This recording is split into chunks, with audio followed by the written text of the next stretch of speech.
Assalamualaikum warahmatullahi wabarakatuh. Oh, udah mulai ya. Assalamualaikum warahmatullahi wabarakatuh. Baik, halo Sobat CKN, bertemu lagi dengan kita di BPJS Care. Tentunya hari ini saya sudah bersama Kakak Nurul. Ya, halo. Ya, nggak bosan-bosannya ya kita memberikan informasi. Mungkin sebelum kita mulai tunggu sobat-sobat JKN lainnya nih, boleh di-share nih ke tetangga, ke kerabat, ke saudara, pokoknya semuanya kita tunggu sampai 14, udah 2 menit aja lah ya, 14-12 ya. Nanti kita akan mulai pembahasan yang topik kita kali ini ternyata kacamata bisa dijamin BPJS Kesehatan loh, gitu. Tapi selain itu juga kita akan tetap membuka tetap buka Q&A ya. Jadi siapapun yang mau bertanya tentang apapun juga terkait program JKN atau BPJS Kesehatan itu boleh. Cuma nanti kita akan sampaikan terlebih dahulu untuk refreshment ya, tentunya terkait kacamata, alat bantu kesehatan, salah satunya itu di kacamata ya. Kita bahas aja ya kami tentang tema kita hari ini, yaitu ternyata kacamata tuh bisa dijamin. Betul sekali. Jadi sebenarnya kacamata itu kan salah satu alat bantu kesehatan ya. Jadi memang kalau dari program JKN juga ada bisa menjamin terkait alat bantu kesehatan, salah satunya yaitu kacamata. Dan ini pun kacamata juga untuk hak kelasnya itu tergantung dari yang dijaminannya ya. Tergantung hak kelasnya kami yang beda-beda. Jadi untuk kelas 1, kelas 2, kelas 3 bantuan kacamatanya nominalnya beda.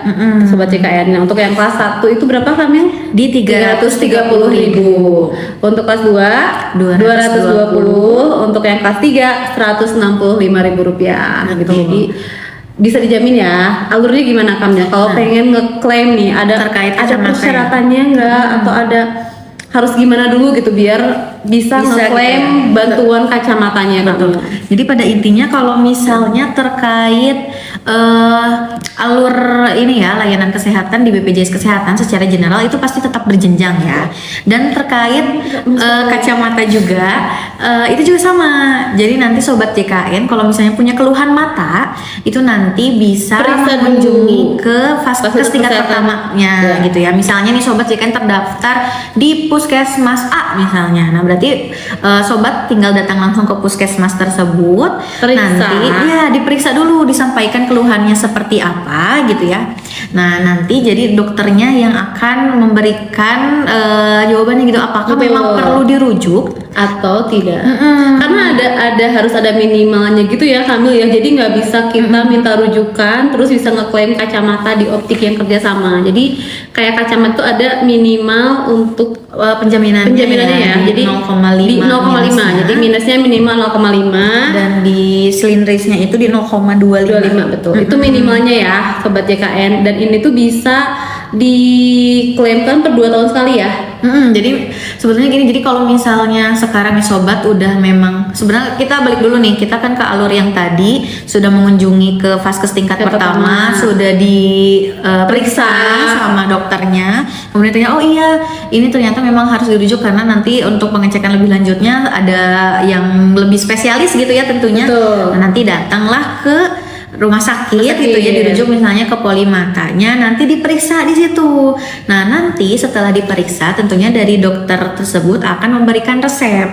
Nah, nanti resepnya itu dibawa ke optik yang sudah bekerja sama dengan BPJS Kesehatan. Jadi tidak boleh sembarangan optiknya di mana aja ya, sobat JKN, hanya di optik-optik yang memang sudah kerjasama dengan BPJS Kesehatan. Nah, kalau misalkan ternyata nanti bayarnya lebih misalnya tinggi ya, berarti tinggal bayar selisihnya aja ya. Biasanya misalkan pengen frame-nya lebih bagus gitu ya Kamil, boleh, tapi nanti selisihnya dibayarkan sendiri gitu. Jadi maksimal yang jaminkan sama BPJS-nya tadi sesuai dengan hak kelasnya. Kalau kelas 1 330.000, kelas 2 220, kelas 3 165.000. Itu per 2 tahun sekali. Jadi gak bisa tuh sobat JKN setiap tahun sekali pengen ngeklaim ganti gitu. Jadi harus per 2 tahun sekali gitu Sobat JKN untuk informasi tema pada hari ini.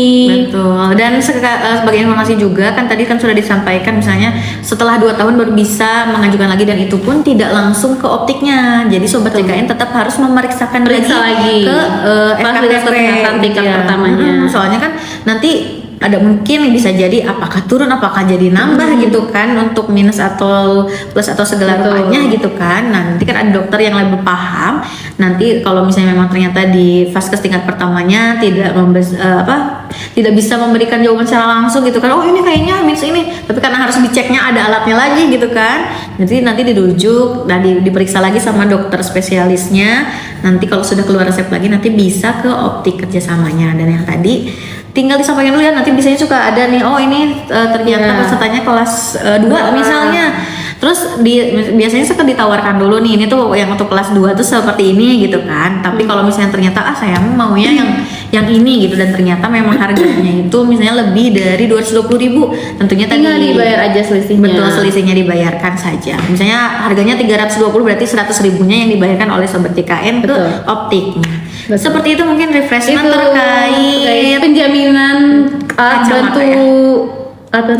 bantu kesehatan. Alat bantu kesehatan ya, kacamata.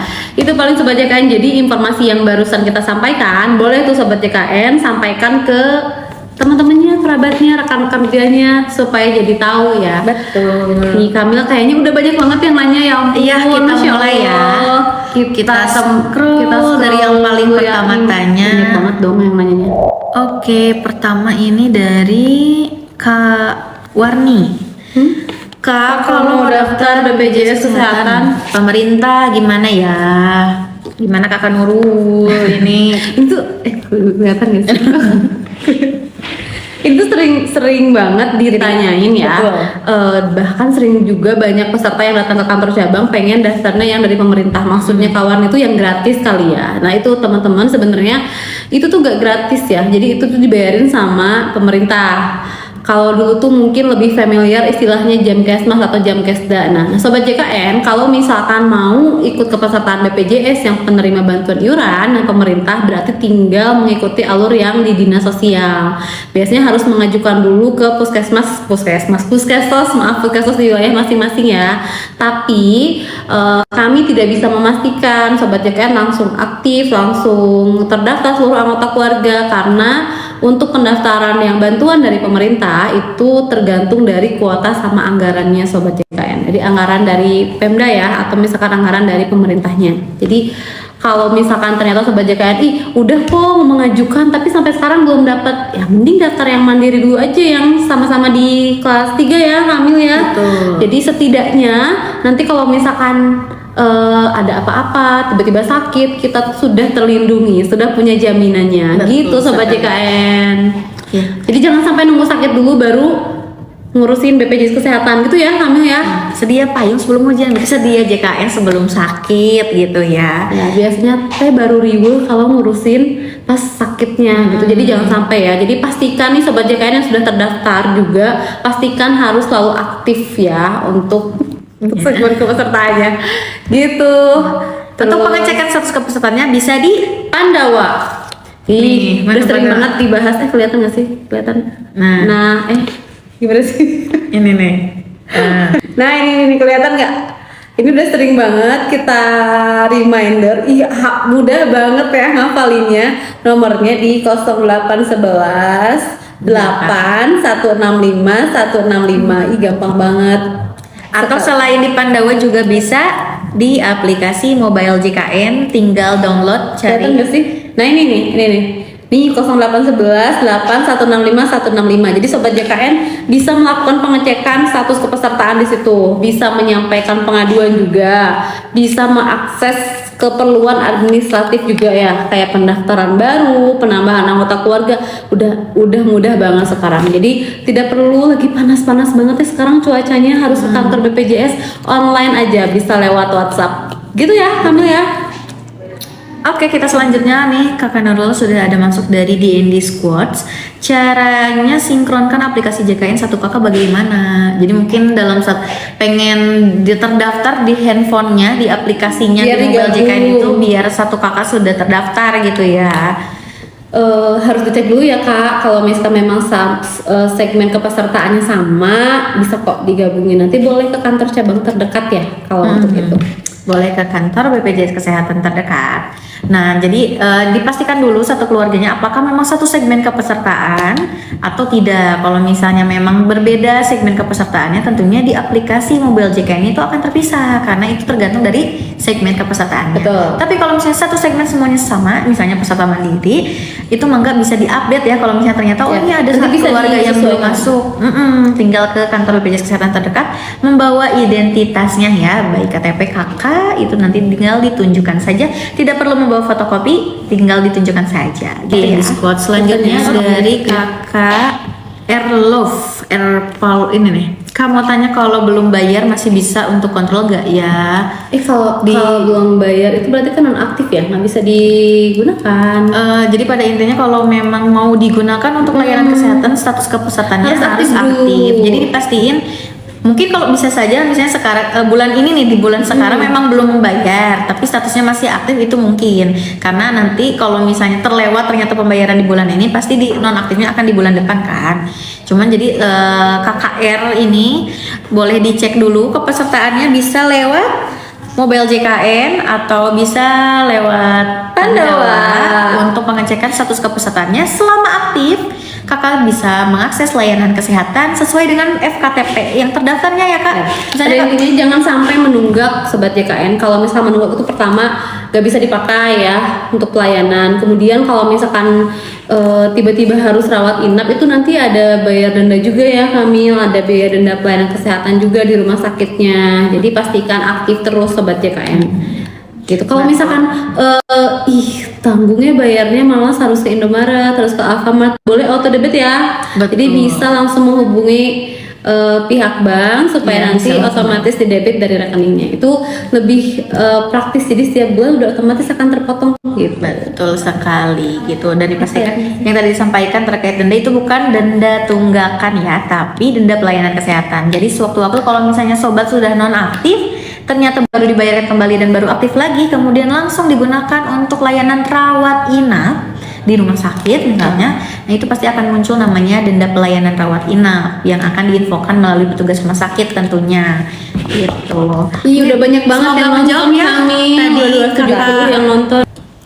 Oke, semoga menjawab ya Kak Ji dan mungkin sobat-sobat CKN juga yang memiliki pertanyaan yang sama dengan Kak Ji, semoga terjawab. Sekali lagi Sobat JKN, terima kasih sudah membersamai kita Terima dengan kasih. saya Mila dan Kakak Nurul yang hari ini memang membahas terkait refreshment materi terkait alat bantu kesehatan yaitu kacamata, tapi kita juga tetap open Q&A terkait apapun yang Sobat JKN ingin tanyakan. Dan minggu depan kita juga akan hadir kembali insya Allah di antara hari Kamis atau Jumat. Tentunya nanti kepastiannya Sobat JKN tinggal tunggu di sosial media kita. Ada di TikTok Info JKN SMI, Instagram Info JKN SMI, dan segala bentuk informasi juga kita tersedia juga lewat podcast kita melalui YouTube channel di Info JKN Sukabumi. Jadi jangan sampai ketinggalan untuk informasi-informasi yang terupdate, teraktual, dan terpercaya. Sekali lagi terima kasih sudah join live kita sampai akhir. Terima kasih yang sudah memberikan pertanyaan. Dan semoga Sobat JKN diberikan kesehatan selalu ya. Sekali lagi saya Mila dan Kakak Nurul pamit undur diri. Terima kasih. Wassalamualaikum warahmatullahi wabarakatuh.